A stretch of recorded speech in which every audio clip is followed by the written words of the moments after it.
ক্রমশই উত্তাপ ছড়াচ্ছে মার্কিন প্রেসিডেন্ট ডোনাল্ড ট্রাম্প। সপ্তাহ না পেরোতেই দ্বিতীয়বারের মতো কড়া সমালোচনা করলেন বাংলাদেশকে দেয়া ইউএসএইডের $29 মিলিয়ন নিয়ে। মেরিল্যান্ডে কনজারভেটিভ পলিটিক্যাল অ্যাকশন কনফারেন্সে অংশ নিয়ে যুক্তরাষ্ট্রের টাকা বাংলাদেশের রাজনৈতিক পরিমণ্ডলে ব্যবহৃত হয়েছে বলে অভিযোগ করেন ডোনাল্ড ট্রাম্প। বাংলাদেশে $29 মিলিয়ন গেছে রাজনৈতিক পরিসর শক্তিশালী করতে এবং তাদের সহায়তা করার জন্য, যাতে তারা উগ্র বাম কমিউনিস্টদের ভোট দিতে পারে। আপনারা স্পষ্ট দেখতে পারবেন তারা কাকে সমর্থন দিয়েছে।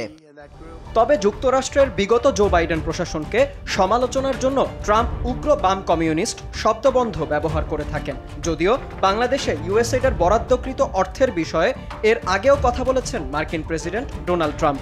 গেল শুক্রবার হোয়াইট হাউসে এক অনুষ্ঠানে ট্রাম্প জানান, বাংলাদেশের রাজনৈতিক কাঠামো শক্তিশালীকরণের নামে এমন এক প্রতিষ্ঠানকে অর্থায়ন করা হয়েছে যার নাম কেউ শোনেনি। তাদের কর্মী সংখ্যা মাত্র 2 জন।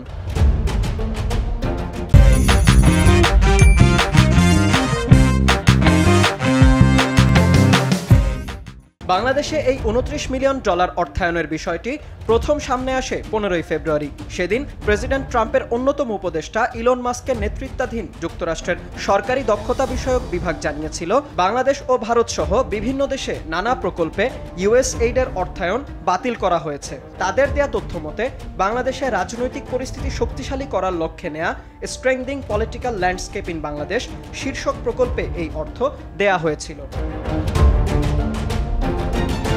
বিদ্রূপ করে ট্রাম্প আরও জানান, খুব শীঘ্রই কোনো বিখ্যাত ম্যাগাজিনে মহাপ্রতারক হিসেবে উপস্থাপন করা হবে সংস্থাটিকে।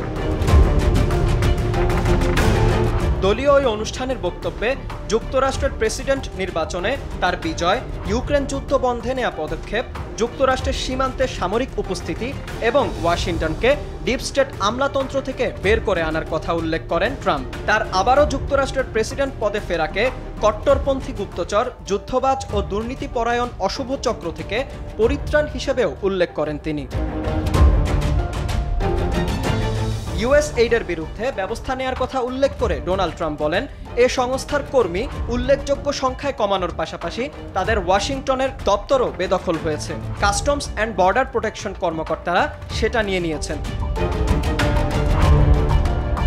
এর আগে গেল 20 জানুয়ারি শপথ গ্রহণের প্রথম দিনই 100টি নির্বাহী আদেশে সই করে সবাইকে চমকে দেন ডোনাল্ড ট্রাম্প। সেদিনই পরবর্তী 90 দিনের জন্য সব ধরনের মার্কিন সহায়তা বন্ধের নির্বাহী আদেশে স্বাক্ষর করে সর্বমহলে ব্যাপক হইচই তোলেন তিনি। বিন ইয়ামিন, RTV।